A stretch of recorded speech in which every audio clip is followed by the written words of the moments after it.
नमस्कार, Byju's exam prep IAS Hindi में आप सभी का स्वागत है। और आज हम आज के प्रमुख समाचारों पर आधारित कुछ प्रश्नों पर चर्चा करने वाले हैं। तो आइए शुरू करते हैं आज का डेली क्विज। आज के प्रश्नों पर चर्चा करने से पहले एक महत्वपूर्ण सूचना आप सभी के लिए है।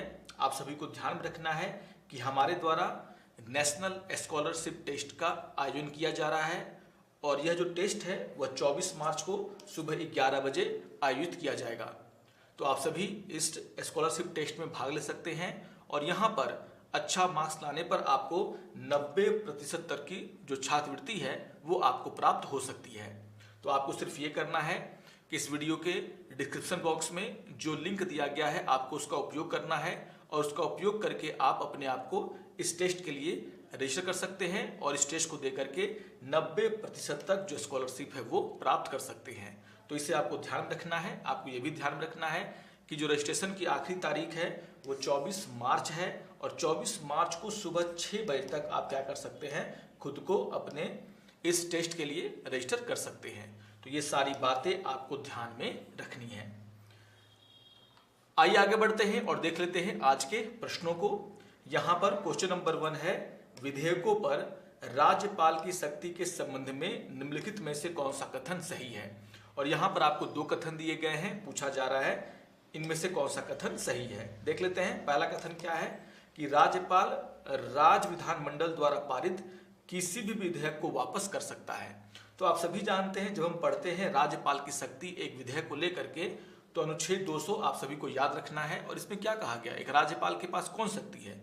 राज्यपाल क्या कर सकता है, जब विधानमंडल के द्वारा राज्यपाल को कोई विधेयक पास करके भेजा जाता है तो राज्यपाल उसको स्वीकार कर सकता है, अपनी अनुमति रोक सकता है वह विधेयक कोई। लेकिन यहाँ पर आपको ध्यान रखना है कि जब कोई विधेयक धन विधेयक है तब जो है वो किसी विधेयक को वापस नहीं कर सकता। लेकिन अगर साधारण विधेयक है तो वो क्या कर सकता है, साधारण विधेयक के मामले में उसे विधानमंडल के पास पुनर्विचार के लिए भेज सकता है।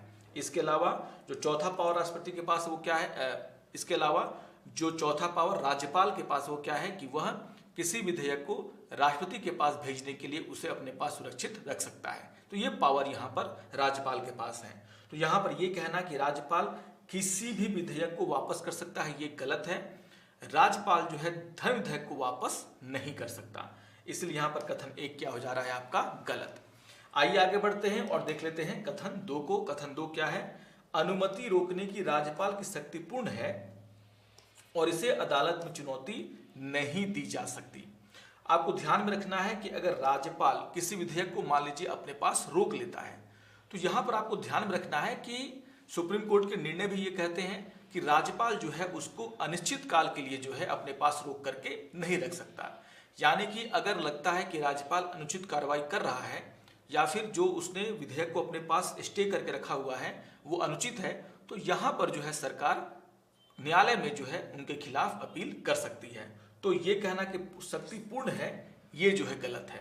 यानी कि यहाँ पर दूसरा कथन भी गलत है, दोनों कथन गलत हैं। इसीलिए क्वेश्चन नंबर 1 का आंसर होगा आपका यहाँ पर ऑप्शन नंबर डी, यानी कि इनमें से कोई भी कथन सही नहीं है।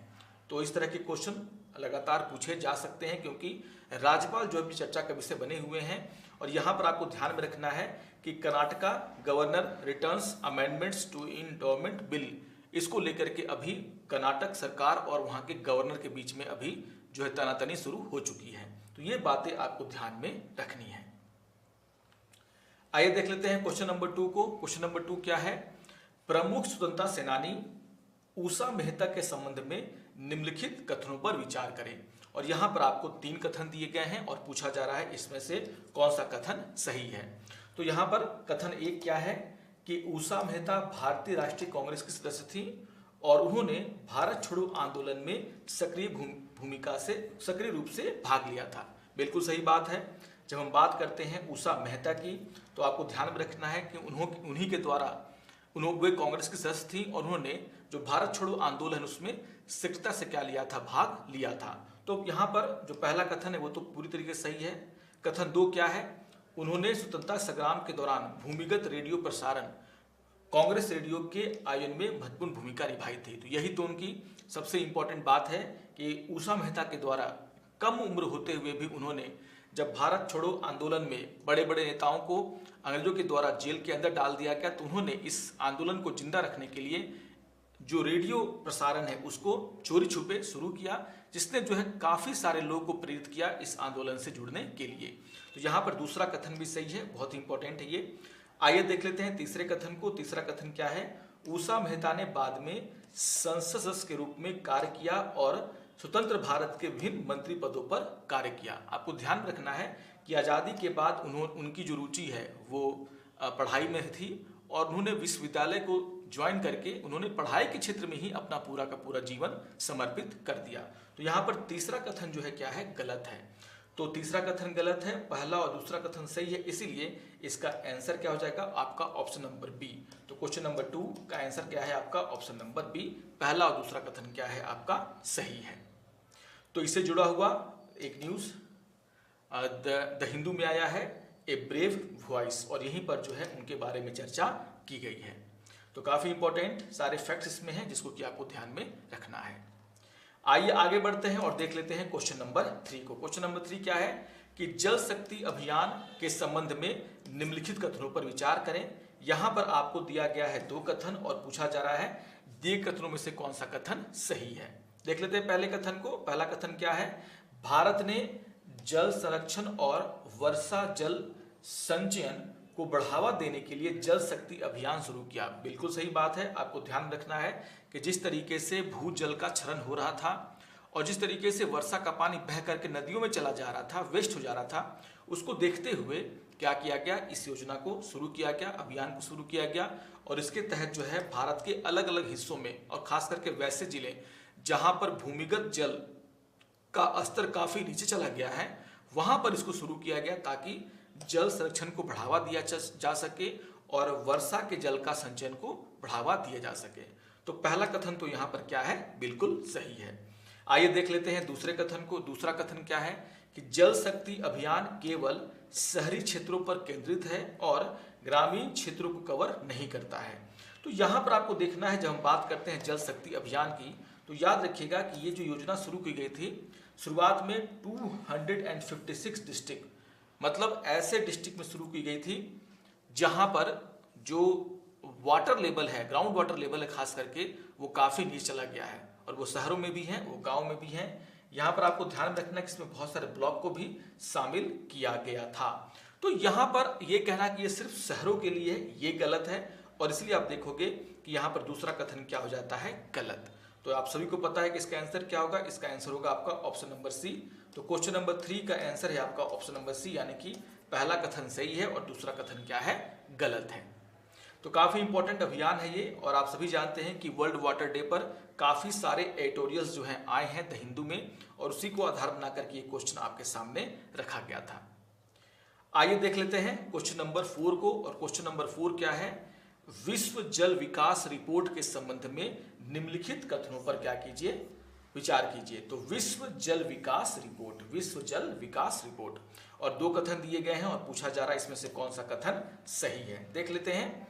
पहला क्या है कि रिपोर्ट विश्व स्वास्थ्य संगठन द्वारा यूएन वाटर के सहयोग से तैयार किया गया है। तो याद रखिएगा कि जो विश्व जल विकास रिपोर्ट है वो विश्व जो स्वास्थ्य संगठन है उसके द्वारा इसमें कोई भूमिका नहीं निभाई गई है, यानी कि यहाँ पर जो पहला कथन है वो क्या है? आपका गलत है। अब यहाँ पर देख लेते हैं दूसरा कथन क्या है कि रिपोर्ट में दुनिया भर की पानी की कमी, पानी की गुणवत्ता, अपशिष्ट जल प्रबंधन और पानी से संबंधित आपदाओं जैसे विषयों को शामिल किया गया है। तो ये सही है। जल विकास रिपोर्ट में इन सभी चीजों को लेकर के चर्चा की गई है। तो पहला कथन तो गलत है और दूसरा कथन क्या है? सही है। यानी कि आंसर क्या निकल करके आ रहा है? क्वेश्चन नंबर 4 का ऑप्शन नंबर बी, दूसरा कथन क्या है? यहाँ पर सही है। तो ये जो क्वेश्चन था वो भी आज के द हिंदू में आया हुआ जो आर्टिकल्स हैं उसी पर क्या है? बेस्ड है। तो आज वर्ल्ड वाटर डे है और उस पर बहुत सारे आर्टिकल आए हैं आज के न्यूज़पेपर्स में और उसी पर आधारित ये 2 क्वेश्चन आपके सामने थे। आइए अब एक प्रीवियस ईयर के क्वेश्चन पर चर्चा कर लेते हैं जो कि 2020 में पूछा गया। क्वेश्चन क्या है कि निम्नलिखित गतिविधियों पर विचार करें। किसी फसल वाले खेत में कीटनाशकों का छिड़काव कराना, सक्रिय ज्वालामुखियों के कैरेक्टर का निरीक्षण करना, डीएनए विश्लेषण के लिए स्पाउटिंग व्हेल के सांस के नमूने एकत्र करना। और आपसे क्वेश्चन पूछा जा रहा है, प्रौद्योगिकी के वर्तमान स्तर पर ड्रोन का उपयोग करके उपरोक्त में से कौन सी गतिविधियां सफलतापूर्वक की जा सकती हैं। तो यहां पर आपको ध्यान में रखना है, चाहे फसलों में कीटनाशकों का छिड़काव हो, यह भी ड्रोन कर सकता है, करते हुए आपने देखा भी होगा, या फिर सक्रिय ज्वालामुखी है उसका आपको क्या करना है, संरक्षण करना है। आप तो नहीं जा सकते, लेकिन ड्रोन के माध्यम से हम लोग ऐसा कर सकते हैं, ये भी सही बात है। और डीएनए विश्लेषण के लिए जो स्पॉटिंग व्हेल्स हैं उनके सांस के नमूने एकत्र करने में भी हम किसका उपयोग कर सकते हैं, ड्रोन का इस्तेमाल कर सकते हैं। ये टेक्नोलॉजी हमारे पास है। आंसर क्या निकलेगा इसका, ऑप्शन नंबर डी। ये तीनों काम जो है एक ड्रोन के माध्यम से किया जा सकता है। तो यहां पर आपको ध्यान रखना है कि इसका आंसर क्या होगा, ऑप्शन नंबर डी, जो कि सवाल 2020 में पूछा गया था। आइए देख लेते हैं आज के तथ्य को। और आज हम लोग चर्चा करने वाले हैं जनरेटिव आर्टिफिशियल इंटेलिजेंस को लेकर के। तो आप सभी जानते हैं कि जनरेटिव आर्टिफिशियल इंटेलिजेंस क्या है। ये भी एक आर्टिफिशियल इंटेलिजेंस का ही प्रकार है, लेकिन आपको देखना होगा कि इसमें क्या होता है कि जो टेक्स्ट, इमेजरी और ऑडियो सहित विभिन्न प्रकार की सामग्री जो है हूबहू आप क्या कर सकते हैं, तैयार कर सकते हैं। जैसे डीप फेक है, मतलब आपके आवाज के हूबहू नमूने यहाँ पर जनरेट किए जा सकते हैं, आपके फेस के हूबहू नमूने यहाँ पर जनरेट किए जा सकते हैं। तो आप देखोगे कि जो जेनेटिव एआई है वो काफ़ी हद तक आपके चीज़ों को आसान बनाने के लिए बनाया गया था, लेकिन इसका दुरुपयोग भी होता है।